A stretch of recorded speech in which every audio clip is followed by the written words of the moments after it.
Hola a todos, bienvenidos a una nueva sesión de inteligencia artificial. Hoy vamos a tratar acerca de redes neuronales desde una perspectiva de introducción con un enfoque teórico práctico.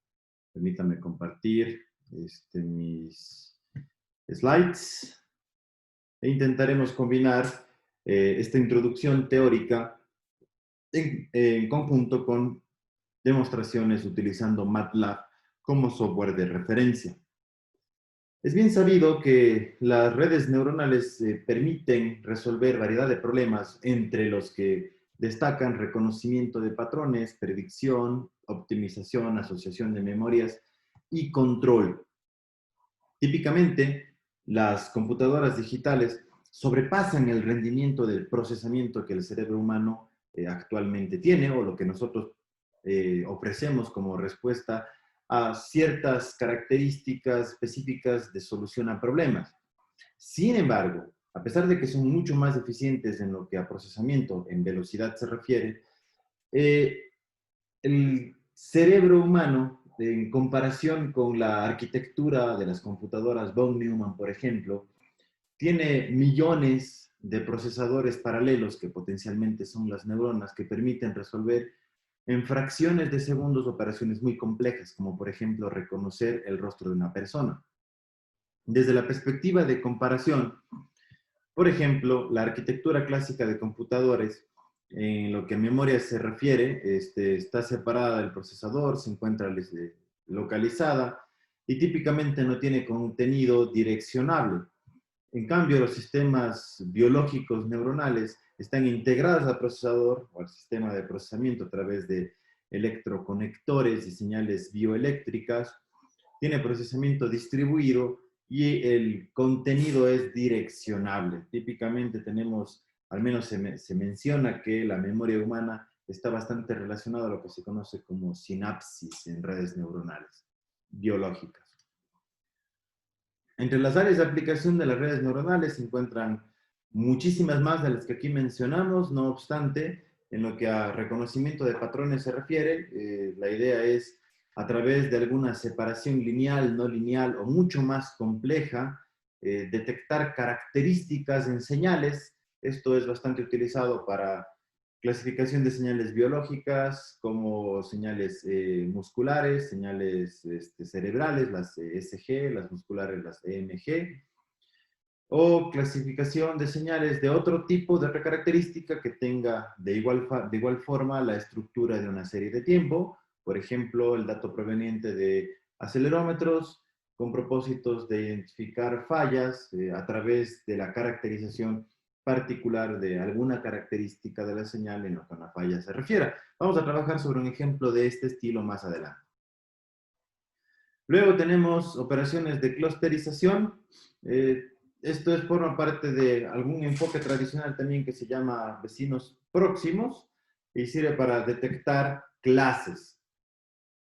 Aproximaciones de funciones, como si se tratase de un ajuste paramétrico, predicciones, optimización en problemas de decisión, manejo de memoria direccionable y típicamente también control neuronal, ya sea control neuronal directo o indirecto. El directo significa que el controlador está conectado en el lazo de control, e indirecto significa que alguna entidad de cálculo adicional con información del problema de control modifica parámetros del controlador brindándole características más eficientes como de optimización o de ajuste en tiempo real, que podría brindar características de control adaptivo. ¿Cómo funcionan las redes neuronales biológicas? Básicamente una neurona es una unidad biológica, una celda que procesa información. Esta es la estructura teórica de una neurona biológica, en donde los receptores neuronales reciben impulsos desde otras neuronas a través de las dendritas. Básicamente estas son como tentáculos, las dendritas, que se conectan con otras neuronas, y esa conexión se conoce como sinapsis y se estructura cuando generamos nuevo conocimiento y se fortalece cuando recordamos o intentamos recordar ese conocimiento o lo practicamos de forma recurrente. Esto se conoce como aprendizaje supervisado. Y aquí viene la clave. La sinapsis es una estructura elemental funcional básica entre dos neuronas que puede interconectar no solamente dos neuronas, sino muchas más. Y en virtud de que los enlaces neuronales construidos a través de la sinapsis, que permite finalmente conectar el axón, que es el terminal de una neurona, con la dendrita de la siguiente neurona y formar una estructura de interconexión compleja, forma la base de procesamiento paralelo y de información distribuida a lo largo de millones y millones de procesadores o unidades de procesamiento simple ubicadas en nuestro cerebro. Se dice que tenemos como 10 a la 9 neuronas en nuestro cerebro y básicamente no usamos toda esa capacidad neuronal, por lo que todavía existe muchísimo espacio de explotar, ¿no? de ampliar los enlaces sinápticos de nuestro cerebro. Y basados en esta idea, hace muchos años, en los años 40, los autores McCulloch y Pitts formaron un modelo de una neurona que pretende, en una única unidad, a través de conexiones que pretenderían ser las dendritas y las salidas que pretenderían ser los terminales del axón, con una unidad específica de funcionamiento, propusieron un modelo de una neurona. Evidentemente, este modelo de la neurona de McCulloch y Pitts contiene un número importante de simplificaciones que no refleja el verdadero comportamiento de neuronas biológicas, pero como concepto ha permitido escalar definitivamente el concepto, el desarrollo de las redes neuronales artificiales. Entonces aquí teta representa una función. En el caso particular del modelo de neurona de McCulloch y Pitts es una función de tipo escalón que vale 0 para valores menores que 0 y vale 1 para, vale 0 para valores menores que este umbral U y vale 1 para valores mayores que es umbral U.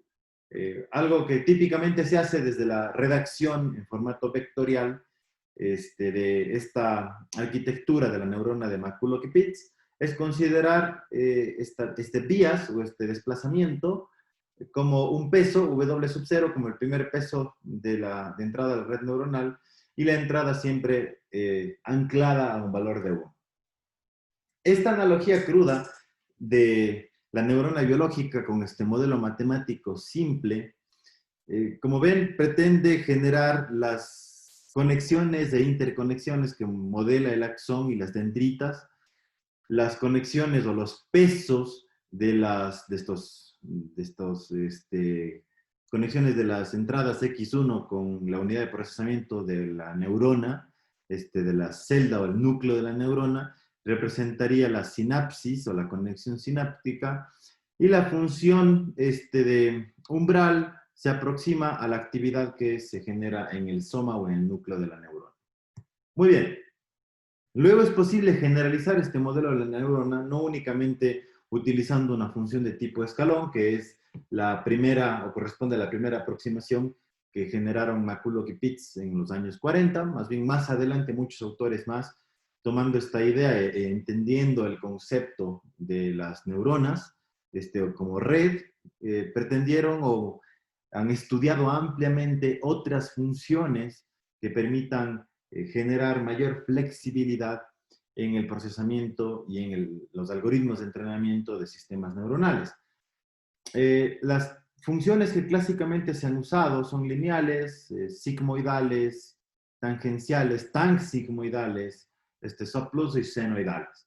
Las características claves o la característica clave de las funciones para que formen parte de una unidad de procesamiento neuronal y puedan ser utilizados dentro de un algoritmo de entrenamiento, que existen muchos, es que sean derivables, evidentemente.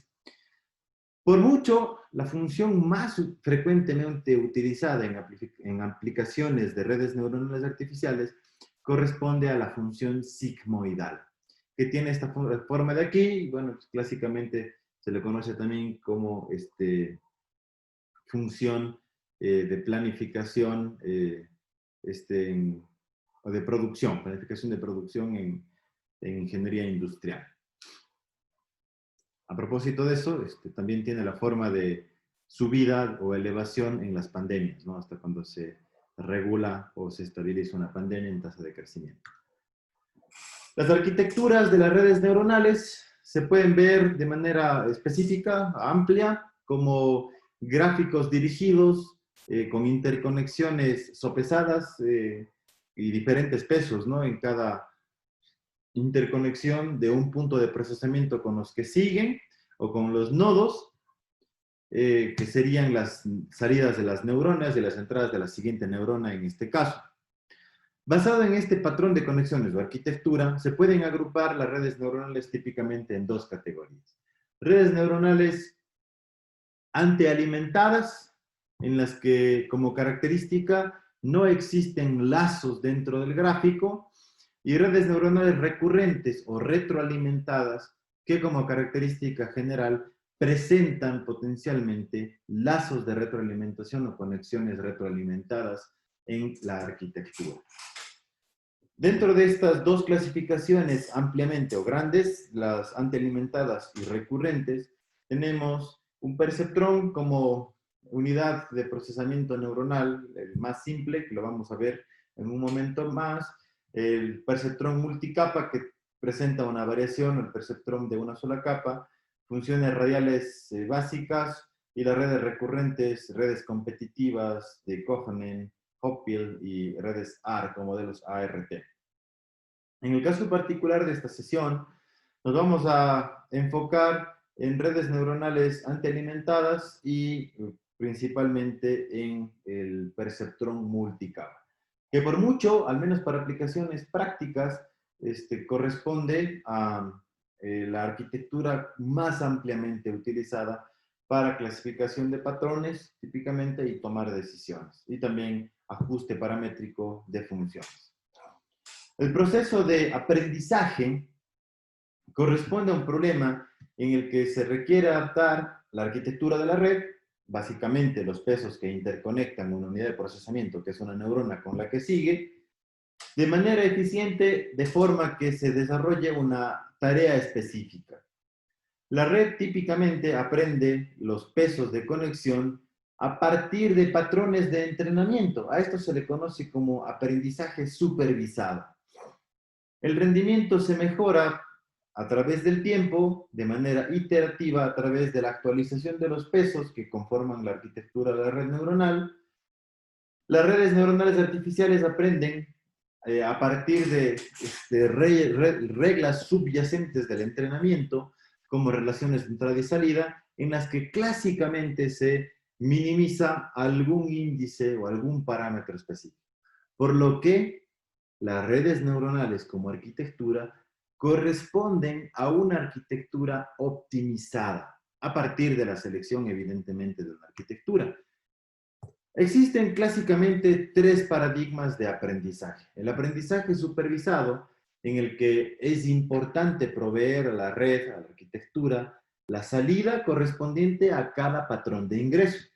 Los pesos, en consecuencia, se determinan a partir de la producción de respuestas lo más cercanas posibles a las respuestas correctas a partir del patrón de entrada.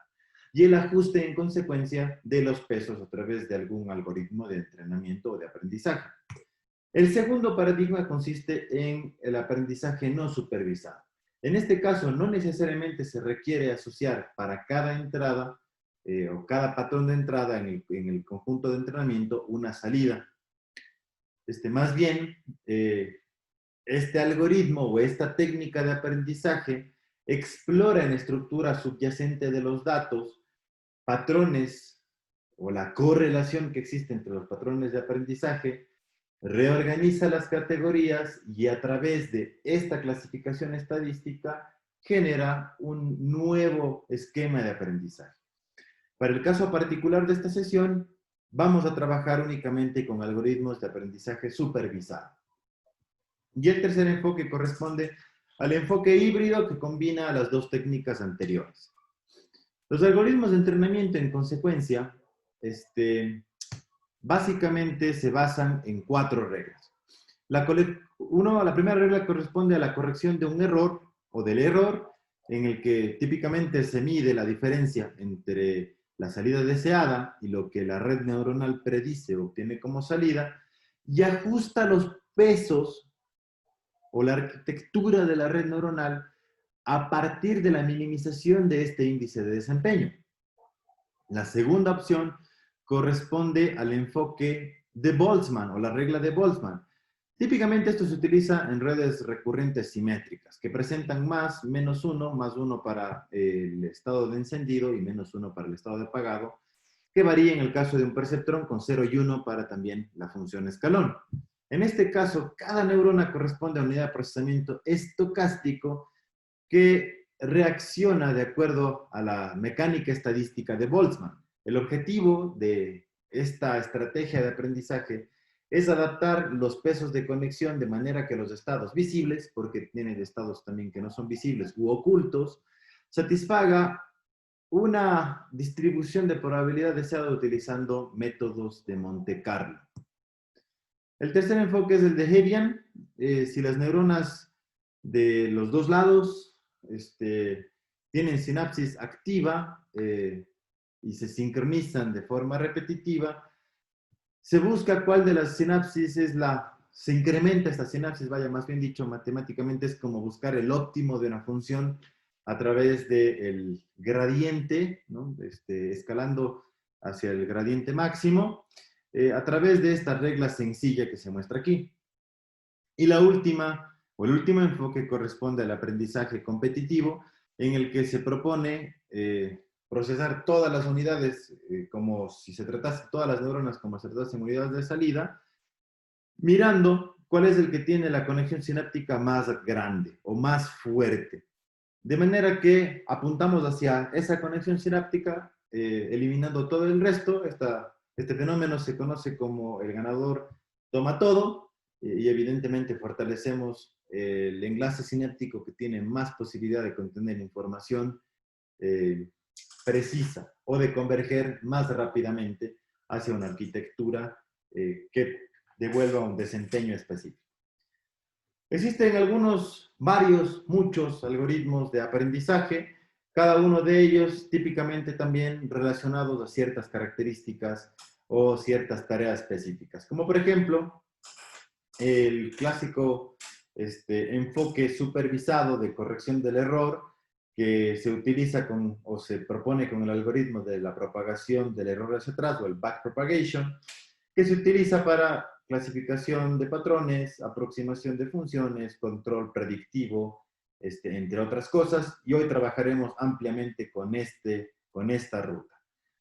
Luego existen muchísimas otras más que se las dejo como referencia específica para su conocimiento y no serán parte de este estudio de momento. Entonces, considerando esto, aprendizaje supervisado, arquitectura de McCulloch-Pitts de unidad neuronal básica, y tomando esto como una red, vamos a proponer el algoritmo de aprendizaje de un perceptrón. Es muy sencillo, se inicializan los pesos de inicio utilizando números aleatorios pequeños, se presenta el patrón de entrada y se evalúa la salida de cada neurona a partir de este patrón de entrada. Luego se actualizan los pesos de acuerdo a esta regla, también se le conoce como regla delta, en el que eta corresponde a algo que se llama como ganancia o paso de ganancia, o típicamente es la tasa de aprendizaje. Entonces, miren, aquí lo que se pretende es ajustar los pesos a partir del error. Es un enfoque bastante simple. No olvidar que la característica del perceptrón es que la función de activación corresponde a un escalón. Y esto se hace hasta que minimicemos el error a algún indicador específico que nos permita detener el entrenamiento o el algoritmo. Veamos un ejemplo muy sencillo. Tenemos un perceptrón de una sola capa. Vamos a, este ejemplo esto va a estar disponible en la plataforma, a emular, por ejemplo, una compuerta lógica OR, y aquí cambiando muy sencillamente los datos, una compuerta lógica AND. Entonces, miren, le damos como para la entrada 0 y 0, la salida es 0, 0 y 1 es 1, 1 y 1, 1 y 0 es 1, 1 y 1 es 1. Esta es una compuerta lógica OR. Entonces, aplicamos los pasos que nos menciona el algoritmo de aprendizaje. Inicializamos los pesos con un valor aleatorio pequeño. Luego, evaluamos las neuronas, las salidas de las neuronas, que en este caso va a ser una sola, utilizando la arquitectura. Aquí está la función de activación, Heaviside en inglés, perdón, en MATLAB, implica una función de tipo escalón. Podemos ver esto, Heaviside. Si le damos un valor de menos 1, perdón, nos devuelve 0, y para cualquier valor de mayor de 1 nos devuelve siempre 1, ¿no? Sería un escalón, ¿ok? Y luego procesamos esto a través de la sumatoria de los pesos de entrada con las salidas, perdón, con las entradas específicas, todos estos casos de aquí, uno a uno lo vamos aplicando. Recuerden, el bias o el bias en inglés, que siempre lo ajustamos a un nivel de 1, por eso cuando formamos la matriz de entrada, formamos un vector de 1 siempre que corresponde al bias. Y los pesos serían 3, ¿no? El peso asociado a la entrada 1, a la entrada 2, y el peso asociado a el bias que tiene que calcularse en el vector de pesos, por eso aquí se calculan 3. Ok. Luego, el error, preguntamos si su norma es mayor que 1 a la menos 2, seguimos hasta cuando tenemos un valor de un error más bajo que, o más pequeño que este número, significa que ya aprendió, y actualizamos el peso de acuerdo, o los pesos de la red neuronal a partir de la regla delta que se muestra aquí. Listo. Le dimos a eta un valor de 0.9, este valor, eta tiene un valor entre 0 y 0.1. Entonces vamos a correr esto, luego mandamos a hacer un gráfico nada más, mandamos a dibujar lo que la red neuronal YDK va procesando. Esta es la respuesta de la red neuronal, para saber si efectivamente ubica los ceros y unos donde tiene que hacerlo. Ahí está. Miren, vemos los pesos, que inicialmente empezaron con valor pequeño, terminaron siendo el peso 1, 1.8, el peso 2, 1.8 y el peso 3, menos 0.99. Esto quiere decir que si la entrada 1, por ejemplo, vamos a ponerle un Heaviside, solamente para verificar, que si la entrada 1 vale 1, por ejemplo, y multiplicamos por 1.8 más la entrada 2, que valga 0, y si multiplicamos por 1.8 más la entrada 3, que vale siempre 1, y multiplicamos por menos 0.8993, Heaviside, perdón, ahí está, nos devuelve un valor de 1. Y si por otro lado las dos entradas corresponden a 0 y 0, uy, aquí hubo un error. El valor debe haber sido 0 y curiosamente sí nos devolvió 0 en la evaluación de acá. Bueno, ahorita revisamos. Este sería el algoritmo de entrenamiento para la OR, compuerta OR. Vamos a intentar generar una prueba cambiando el dato de salida, generando 0 y 0, 0, 0 y 1, 0, 1 y 0, 0, y 1 y 1 y 1. Esto correspondería a una compuerta AND. Vamos a calcular esto y vemos que cuando vale 0 y 0 es 0, cuando vale x1, 0 y 1 vale 0, cuando vale 1 y 0 vale 0, y cuando los dos valen 1, vale 1. Por eso tenemos un marcador diferente aquí. Y los pesos en ese caso tienen un cálculo diferente. Bien, esta es la aplicación del algoritmo sencillo del perceptrón, que no obstante, no puede resolver separaciones más complejas. Imaginemos el caso de una compuerta XOR. El XOR nos devuelve un valor de 1, o la XNOR, la XOR nos devuelve un valor de 1 cuando tenemos las entradas diferentes y un valor de 0 cuando son iguales. Por ejemplo, 0 y 0, las entradas son iguales, vale 0, 0 y 1 vale 1, 1 y 0 vale 1, y 1 y 1 vale 0. Este sería el dato correspondiente a una compuerta XOR. Voy a correr el algoritmo. Y miren que en este caso falló. Nos debió haber salido en 0 y 1, 1, en 1 y 0, 1, pero el perceptrón multicapa no fue capaz de aprender, al menos de forma consistente, sobrepasó el número de iteraciones que habíamos especificado para que no se vaya un cálculo de forma infinita, pero no fue capaz de procesar esto de forma adecuada. Por lo que el perceptrón de una sola capa, como ven, tiene limitaciones para resolver problemas más complejos. Y en este caso era simplemente una XOR o una XNOR, que hubiese sido el mismo resultado, hubiésemos tenido una clasificación incorrecta. Afortunadamente para eso, es posible, aquí está el algoritmo, la codificación de la compuerta XOR, perdón, la compuerta OR, utilizando un perceptrón simple de una sola capa y formado de hecho por una única neurona con la arquitectura de McCulloch-Pitts, utilizando como entrenamiento la regla delta. Ahora bien, les mencionaba, afortunadamente existen muchísimas más alternativas que usar una única capa y enseguida el resultado. Más bien existe la forma de combinar muchas entradas, en caso de que fuese el caso, con otras unidades de procesamiento ocultas antes de devolver una o más salidas. A estas capas se les conocen como capas ocultas y el número de capas ocultas típicamente define la arquitectura de la red neuronal.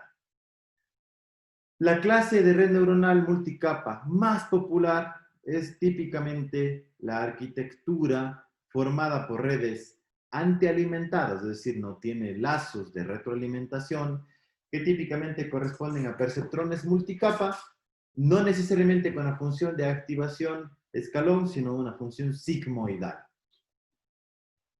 en la que cada unidad computacional puede ser diferente al thresholding, ¿no? Sino más bien ser una función sigmoidal.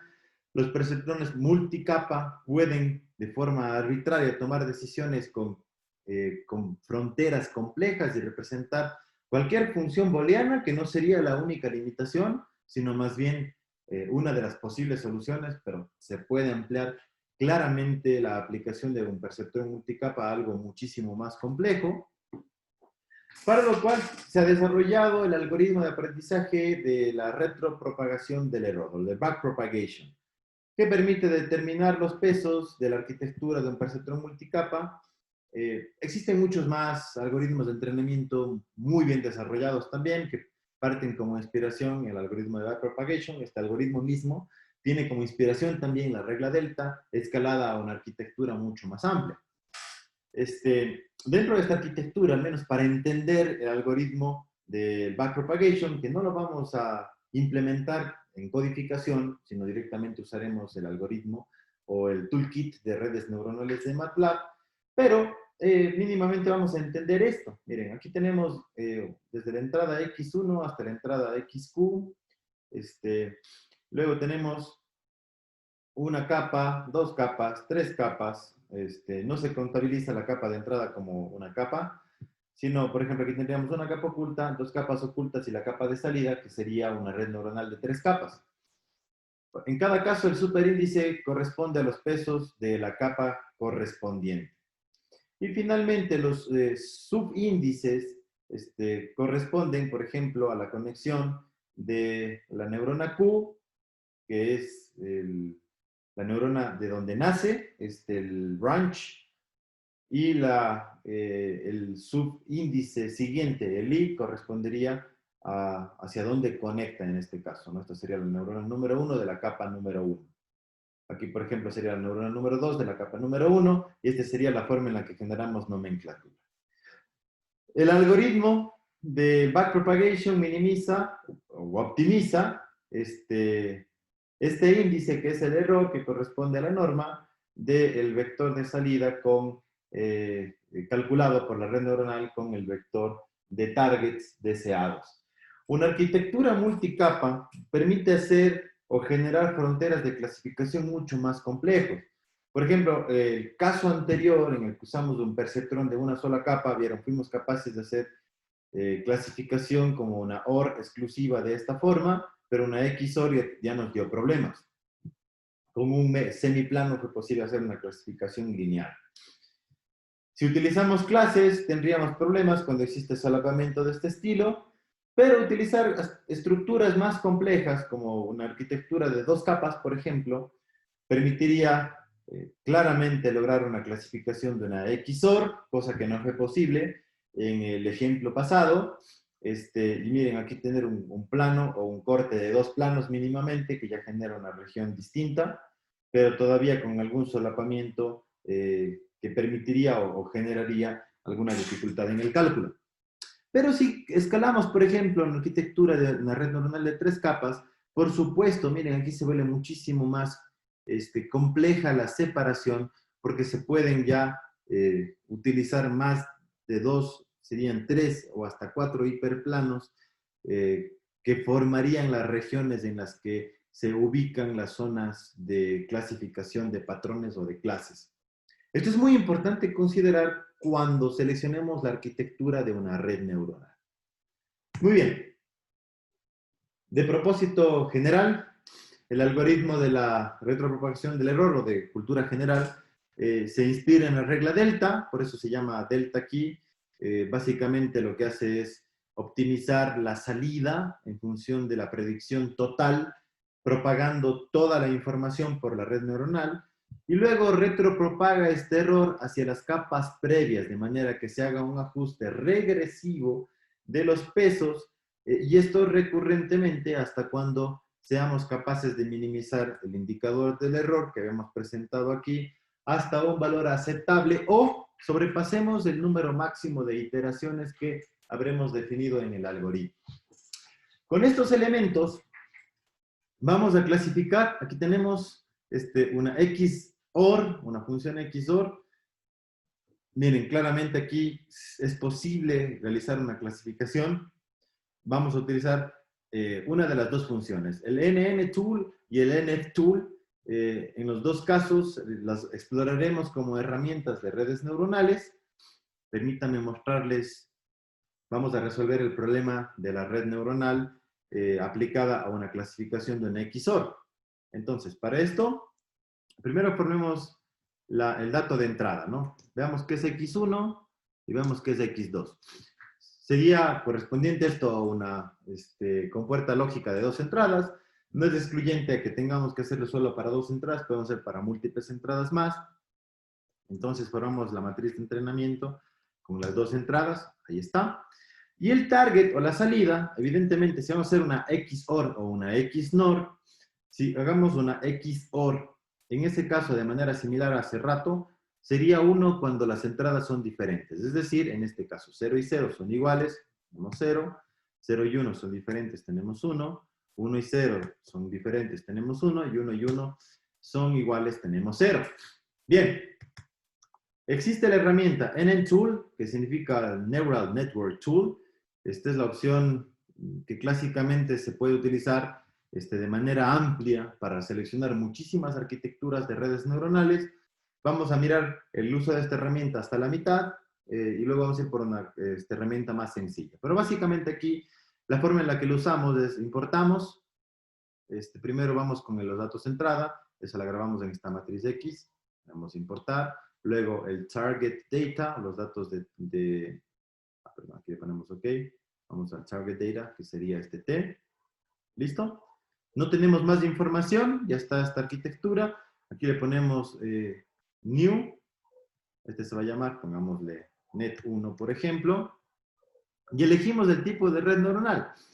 Feed Forward Backpropagation, o podemos ir por un perceptrón, pero esto sería muy limitado. Ni siquiera es un perceptrón de una sola capa. Más bien aquí vamos por lo que hemos mencionado dentro del mapa que presentamos, de los paradigmas de aprendizaje supervisados, reglas de aprendizaje basados en la minimización del error y algoritmo de entrenamiento clásicamente basado en el backpropagation, ¿no? La retropropagación del error. Entonces, de entrada aquí sería X, el target data sería T, la función de entrenamiento, estas son las opciones. Por aquí tenemos el Backpropagation, BR, o BP, me parece. Sí, el Backpropagation es este primero que está aquí. Vamos a usar algunos de los múltiples algoritmos de entrenamiento, funciones de entrenamiento que tenemos aquí disponibles. El error es el que vamos a utilizar como índice específico de minimización. Número de capas de neuronas en la capa oculta. Podemos definir tantas capas como requiramos. Esto es muy interesante porque es muy flexible esta herramienta. Entonces aquí está el número de capas. Por ejemplo, vamos a usar, si vamos a utilizar una capa oculta, pues tendríamos que decir una capa oculta y una de salida. No se cuenta la entrada como una capa, serían dos. En la capa 1 vamos a definir 10 neuronas, por ejemplo, y bueno, TANK-SIG es parecido a la función sigmoidal. Entonces, veamos la arquitectura. Perdónenme. Qué curioso. Nos creó una red neuronal de 10 capas. Permítanme un momento, vamos a corregir esto para mirar en dónde está el error. Muy bien, estamos de regreso aquí. No sé qué le pasó, se quedó como cebado esta herramienta. Nada más reinicie el MATLAB y enseguida tengo, miren, número de capas 2, número de neuronas por capa. Y miramos capa número 1 oculta y capa de salida, son las dos capas, 10 neuronas en la capa oculta, una neurona en la capa de salida porque hay una sola salida, ¿no? Con esto está creada la arquitectura, ¿ok? Miren, aquí está la red neuronal, se llama Network 1, le podemos abrir y desde aquí incluso, dado que conocemos la entrada y la salida, podemos entrenar la red neuronal. Ahí está. Damos el rendimiento, ya se entrenó, y si está entrenado, a partir de aquí le podemos exportar, vamos a ponerle exportar, ahí está, y Network 1, ok, ahora aparece aquí. Vamos a escribir Network 1 para mirar el objeto que se creó en MATLAB. ¿A qué pertenece? Es una red neuronal. Ya está entrenado. Aquí vienen con algunos pesos ya. Es posible ver algunas características adicionales que más adelante las exploraremos, incluso con propósitos de tomar esta información para implementarla en tiempo real. Pero una de las cosas que más nos sirven de momento es el comando SIM, que sirve para evaluar las salidas para un conjunto de datos específico, ¿no? Por ejemplo, ahora vamos a ponerle SIM, la Network 1, con los datos de entrada X. Entonces, recuerden que este caso de la red neuronal ya no es una red neuronal con arquitectura perceptrón, porque tenía una función sigmoidal. Entonces, para que se parezca a eso, sobre todo que nos devuelva datos binarios, vamos a poner la función round. Hay un pequeño error, como ven, eso implica mejorar el algoritmo de aprendizaje, porque lo que debíamos obtener era 0, 1, 1, 0, ¿no? Y obtuvimos algo diferente. Cambiando la arquitectura, posiblemente, o con mucha seguridad, generaremos un nuevo rendimiento. Pero esto forma parte de la validación de la red neuronal. Tomemos el mismo dato, el mismo conjunto de datos, X y T, para con otra herramienta, NFTool, simplificada. Van a ver que no nos permite, esta simplemente tiene una capa oculta y una capa de salida, pero es más amigable. Le damos los datos de entrada, siempre las entradas tienen que venir en formato de filas, y la salida también en formato de un vector fila. Aquí tenemos 4 muestras, efectivamente, 2 elementos, 2 entradas en el dato, en el conjunto, en el set de entradas, y el de salidas una salida, evidentemente. Ok, siguiente. Vamos a utilizar esto, 10 está bien, 10, bueno, vimos que con 10 neuronas hubo y la misma arquitectura, hubo un error, vamos a ponerle 20 neuronas en la capa oculta. Esto significó cambiar la arquitectura, que ahora son 20 neuronas en la capa oculta. Vamos a utilizar alguno de estos algoritmos de entrenamiento. Este es bastante común. Aquí en Regression podemos mirar qué tan buen rendimiento hubo. De momento esto es solo un clasificador. Y hasta el final le ponemos, este va a ser el nombre con el que se guarde el objeto en el workspace, le ponemos guardar resultado. Y se llama net. Ahí está. Y de manera similar, vamos a poner net, x, para aproximarnos. Aquí el rendimiento fue mucho peor todavía, por lo que podemos entrar en una suerte de hallar la arquitectura correcta. Vamos a generar un nuevo entrenamiento. Hacemos un poco más de datos. Ok. Hacemos aquí, por ejemplo, 5 neuronas. Vamos a ir al otro punto, al otro caso. Se va a llamar net 1. Perfecto.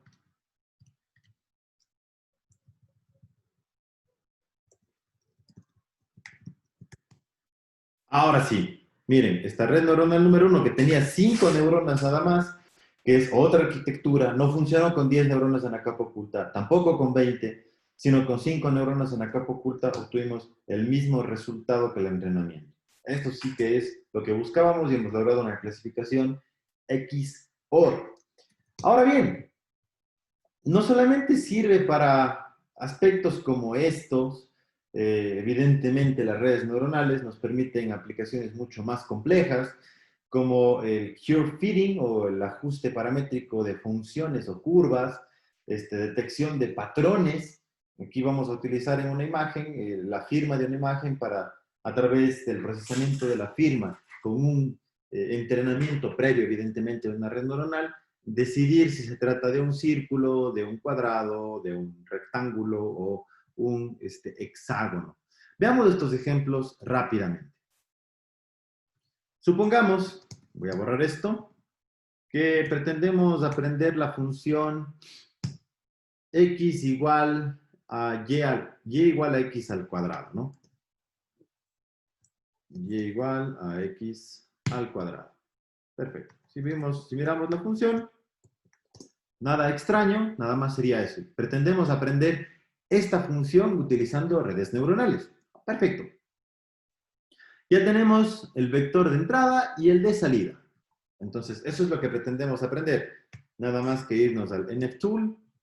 Muy bien, este es un Curve Fitting, ¿no? De hecho, esta herramienta mismo significa Neural Network Fitting Tool. Utilizamos los datos disponibles, X y Y. Muy bien. Le damos siguiente. Vamos a dejarle con 10 neuronas. Entrenamos. Ahora se tarda un poquito más. Como este es ajuste paramétrico, aquí podemos ver la regresión. Y básicamente aprendió esto, el conjunto de entrenamiento, miren, lo aprendió exacto, idéntico. Vamos a tener una reproducción excelente. Guardamos esto con el nombre de net. Ahí está. Miren, vamos a ver cuántos datos utilizamos para el entrenamiento. Utilizamos 61 datos entre -3 y 3. Y bueno, pongamos Y simulado o Y de salida de lo que la red neuronal procesa a partir de la entrada X. Comparemos la salida verdadera con la salida predicha por la red neuronal. Nada más que le vamos a pintar de... Muy bien, ahí está. Y según el mismo reporte de error de la herramienta de entrenamiento, vemos que efectivamente lo hemos hecho de manera precisa. Ahora bien, aquí viene un paradigma muy grande de la selección del conjunto de entrenamiento, del set de entrenamiento. ¿A qué nos referimos con eso? Siempre el propósito de usar una red neuronal implica la suposición grande de que la red neuronal debe ser capaz de extrapolar la información, ¿no? De predecir adicionalmente. Por ejemplo, funcionó perfecto utilizando el mismo conjunto de entrenamiento para las pruebas. Pero ¿qué tal si utilizamos datos fuera de ese rango. Pues la cosa cambia.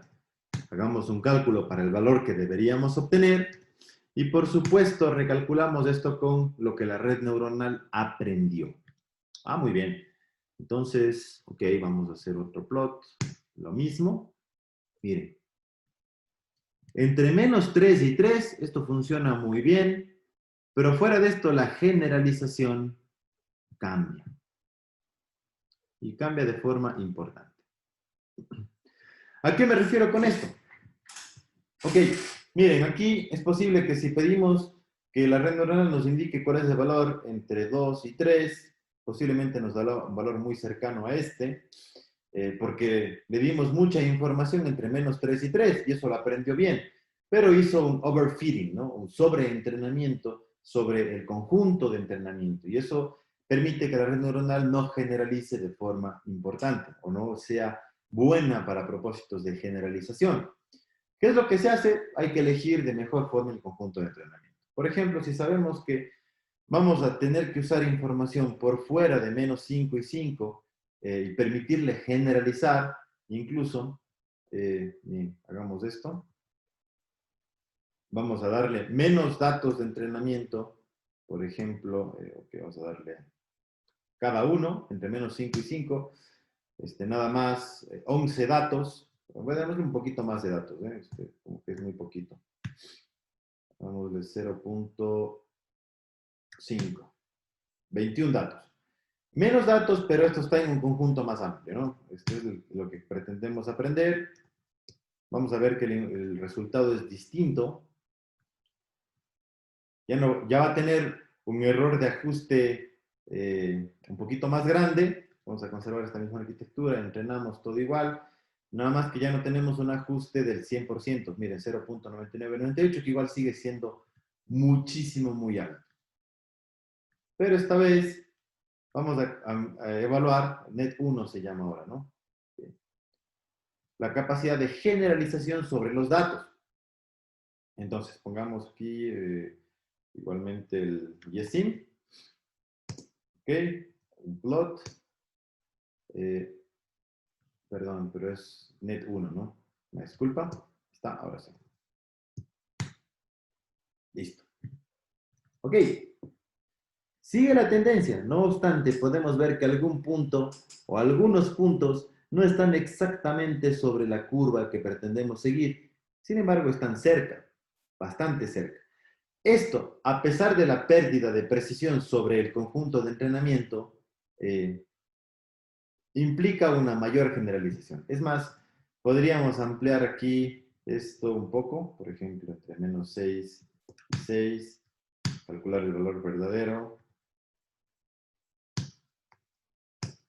y mirar que, bueno, posiblemente nos faltaron hacer una estructura un poco más compleja, pero esto es básicamente trabajar con el conjunto de entrenamiento.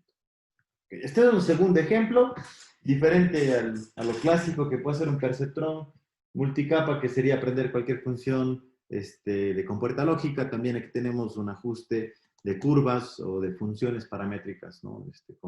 Como en este caso del y igual a x al cuadrado. Hay algo que quedó pendiente con lógica difusa, de manera similar a lo que les pasó a ustedes. También batallé, y no poco, mucho, intentando mirar la manera más eficiente en la que se pueda generar una clasificación de fallas a partir de la serie de tiempo, utilizando información de tiempo justamente, a partir de utilizar un umbral en frecuencia, esto para el conjunto de vibraciones de la máquina rotativa. Esto lo hago rápidamente, ¿no? Aquí tenemos varios puntos en los que para valores mayores que 6, como se ve en esta frecuencia, esos puntos están etiquetados como falla dentro de la serie de tiempo. Y es lo que les voy a entregar también para que puedan completar el ejercicio de clasificación utilizando lógica difusa, pero la verdad, utilizando lógica difusa se volvió bastante complejo. Yo lo intenté de algunas formas y al menos con esta información se volvía de muy baja precisión, vaya, el clasificador, porque hay muchos lugares en los que se parece la información en los momentos que hay falla con los momentos en los que no hay falla. Definitivamente, para ser más precisos, incluso utilizando lógica difusa, hubiese sido bueno tomar la información de frecuencia. Porque esto lo hice en LabVIEW. Déjenme grabarlo, ya no necesito más LabVIEW. Ahora simplemente me voy a ubicar. Aquí se llama datos etiquetados. Y voy a leer esto en la matriz A. Y nada más pongamos aquí los T de targets, que sería el resultado del etiquetado, que es la segunda fila de esta matriz. Y los datos de la serie de tiempo, básicamente sería la salida Y, pongámosle, o los datos X, pongámosle, ¿no? Sería la primera columna. Entonces aquí permítanme mostrarles esto. Primero hagamos un cálculo de este vector. Es 88.320 muestras. Igual tenemos muchísima información. Muchísima información. Es un número grande, bien bueno de información. Despleguemos todo esto. Despleguemos desde 1 hasta n el dato de entrada. Y bueno, pues para ese mismo caso, desde 1 hasta n, perdón, esta sería la serie de tiempo, ¿no? Y el target o el etiquetado. Ok. Bien, bastante interesante de mirar. Entre los puntos donde este target vale 1 significa que corresponden a las series de tiempo que potencialmente tendrían una falla. Vamos a mirar una ventana de esto. Miren, por ejemplo, esta ventana de aquí. Aquí tenemos potencialmente dos fallas. No falla, pero miren, este valor de aquí se parece mucho a este. Y lo intenté de varias formas. Permítame indicarles algunos enfoques que se me ocurrieron para generar algo que permita utilizar el enfoque de lógica difusa. Se me ocurrió calcular el valor de RMS. Perdón, R igual, Givos, me parece que le puse. Voy a hacer un pequeño filtro de promedio móvil de valor de RMS. Sí, ok. Ya está. Entonces, con esto voy a hacer el plot de esto mismo, pero en lugar de mostrar X, vamos a mostrar el valor del RMS. Se va a ver aquí otra tendencia. Igual clasifiquemos esto en una porción donde aparentemente habrían fallas. Y bueno, este valor en amplitud, como podría trabajar con envolvente, pero esto correspondería potencialmente a una falla. Y este no es una falla. Y acá sí que tenemos una falla y este no es una falla. Entonces los patrones se ven bastante similares en la serie de tiempo, incluso con preprocesamiento, porque los datos también están filtrados en la frecuencia donde esto ocurre. Entonces definitivamente terminé por descartar este enfoque. También le metí la señal de la derivada para intentar ver algo más, pero esta señal está ruidosa, por lo que la derivada se ve también bastante ruidosa y no aporta información relevante. Y se volvió muy complejo de clasificar esto utilizando lógica difusa. Haremos otro ejercicio de lógica difusa para completar o complementar con un ejercicio las aplicaciones de esta técnica. Ante esta dificultad, y evidentemente no nos podemos quedar con eso, pendiente de decir, ok, entonces, ¿cómo va a funcionar? Lo que finalmente queremos reproducir a partir de la serie de tiempo es esto, ¿no? De forma precisa decir, sí identificar en donde hemos dicho que hay falla, que nos diga que hay falla. Ok. NSTool, una red neuronal. Tan fácil como decirle esto, ¿no? Entonces el conjunto de entrenamiento va a ser la entrada única X mayúscula con toda esta información, ¿es cierto? Incluso vamos a pretender generalizar. Pongamos que el X de entrenamiento, que sería la señal minúscula, vamos a poner X minúscula, es el X, pero no toda la señal de entrada. Vamos a dividir la señal de entrada entre 20. Y la T de T minúscula, todo el target, Es decir, de los 88.320 muestras, estamos tomando 4.416 para generar o formular nuestra red neuronal. Tampoco es algo que sea descartable, ¿no? Hay muchos eventos aquí en donde se ve que hay fallas. Perdón, aquí no debe haberle ampliado la...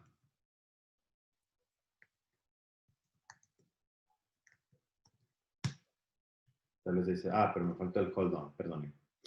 Pero al menos hay 1, 2, 3, 4, 5, 6 fallas en este mismo conjunto. Vamos a poner hold on y ponemos plot X, ok. En este conjunto pequeño de información.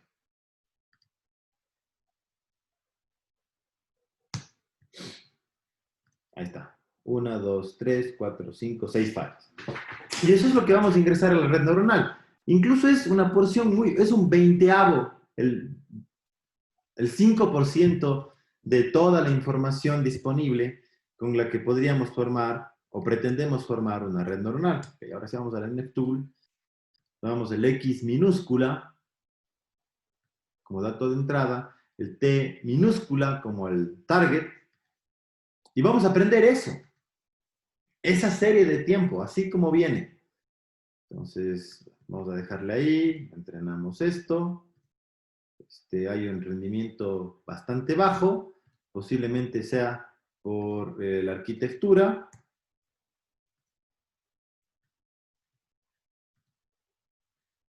O muy poca información. El rendimiento, miren, en ajuste del 36% es bastante bajo. Nada más permítame ver que... Sí, estamos bien. Tomemos, no tomemos tan poquito de la información. Dividamos esto entre 8. Ok. A ver si con eso logramos garantizar un mejor desempeño. Ahora sí, X minúscula. T. Listo. Siguiente. Luego subimos el número de... se me hace que no. Todavía quedó un rendimiento bajo, el 33%. Bien, retomando este ejemplo, entonces vamos a tomar como conjunto de entrenamiento, permítanme leer nuevamente los datos. El dato X corresponde a la primera columna y de la etiqueta, ¿no? El target a la segunda fila, quiero decir. Luego tomamos datos pequeños para nada más, perdónenme, definir n, que es el tamaño del vector, y datos pequeños también. Nada más estos X minúscula y T minúscula para propósitos de probar, simplemente, ¿no? Para no mirar todo el conjunto de entrenamientos que es muy grande. Entonces, en el NFTool, de manera parecida, la entrada es X, una sola entrada con muchísimas muestras, y la salida T. Le damos en siguiente. Bueno, la verdad, la arquitectura la vamos a dejar como casi como sale. Ahí está. Siguiente, siguiente.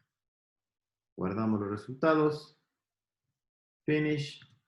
Y vamos a simular o estimar lo que la red neuronal nos dice. Recuerden que son funciones sigmoidales, pero el target es entero, ¿no? 0 no hay falla, 1 hay falla, según la etiqueta que habíamos generado.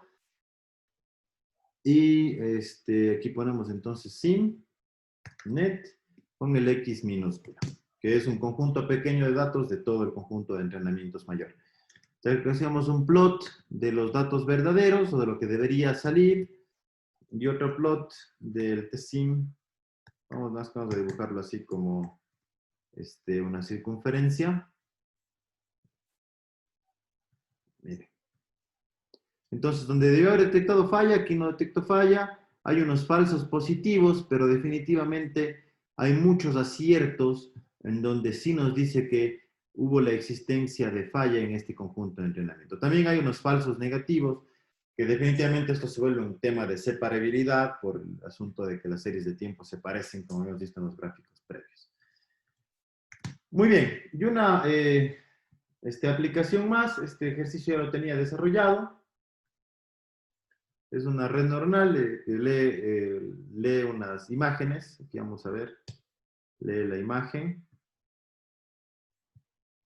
Por ejemplo, voy a leer esta de aquí. Calcula la firma, y a pesar de que la firma está distorsionada, la idea es que viene bien un poquito distorsionada, pero de cualquier forma, como forma parte de un conjunto de entrenamiento, dice es un hexágono.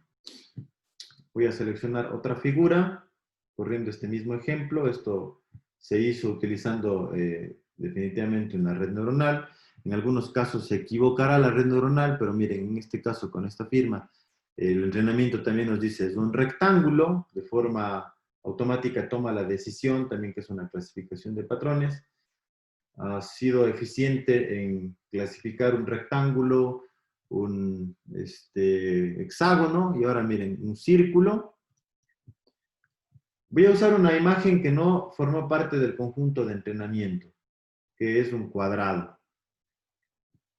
Y de cualquier forma la selecciono bien, o la clasifico bien. Voy a usar otra imagen que no formó parte del conjunto de entrenamiento. Este es un hexágono que está un poquito rotado. Y aquí algunas variaciones adicionales, como ven, como ruido de la imagen, confundió a la red neuronal.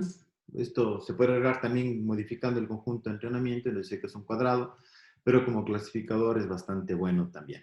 Ok, entonces la tarea asociada a esta actividad de hoy es reproducir todos los ejemplos del tutorial de lógica difusa usando el PyTorch y subir en un único archivo .zip que incluya todos los ejemplos del tutorial a la plataforma del curso. Con esto me despido. Muchísimas gracias por su atención y por la paciencia de esperar esta cápsula. Que esté muy bien.